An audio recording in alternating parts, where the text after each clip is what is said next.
Құрметті әріптестер, өздеріңіз білетіндей, алғаш рет 1972 жылы Біріккен ұлттар ұйымы Бас Ассамблеясы бекіткен дүниежүзілік қоршаған ортаны қорғау күні жыл сайын 5 маусымда атап өтіледі.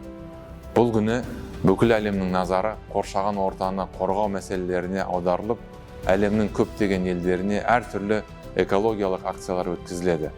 Қазатомөнеркәсіпте шет қалмай өзі қатысқан өңірлерде өндірістік қызметтің экологияға тигізетін кері әсері барынша азайту бойынша барлық қажетті жұмыстарды атқаруда. Осы бағыттағы заңнамалық талаптарды сақтаумен қатар біз маңызды жобаларды әзірлеп енгізудеміз. Ең ірілеріне мыналарды жатқызуға болады. Zero Waste өндіріс және тұтыну қалдықтарын азайту бағдарламасы, ESRP кешенді экологиялық зерттеулер, құстарды электр желілерінің қорғау бағдарламасы, көміртексіздендіру және су ресурстарын басқару стратегияларын іске асыру. Биылғы жылы біздің компания Таза Қазақстан Республикалық экологиялық акциясына қосылды. Оның аясында кәсіпорындар ұжымдары көптеген жұмыстар атқарды.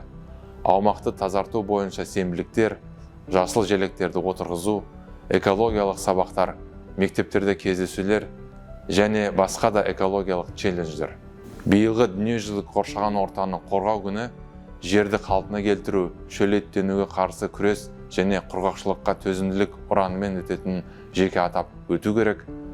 Климаттың жаһандық өзгеруіне және адамның техногендік қызметіне байланысты әлемнің көптеген бөліктерінде су тапшылығына байланысты өткір проблемалық мәселелер туындады.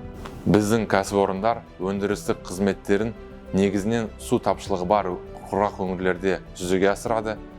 Тәуекелдерді барынша азайту және су ресурстарын тиімді басқару мақсатында Қазатомөнеркәсіп су ресурстарын басқару стратегиясын әзірлеп бекітті.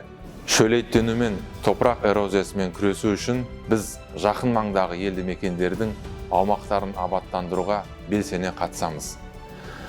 Бір сөзбен айтқанда, біз экологияны бағалаймыз және табиғи ортаға қамқорлықпен қараймыз. Сіздерді дүниежүзілік қоршаған ортаны қорғау күнімен тағы да құттықтауға және табиғатты қорғауға қосқан жалпы үлестеріңіз үшін алғыс айтуға рұқсат етіңіздер. Бірге ортақ күш-жігермен біз оны болашақ ұрпақ үшін сақтай аламыз. Өзіңізге, жақындарыңызға және табиғатқа қамқорлық жасаңыз. Рахмет.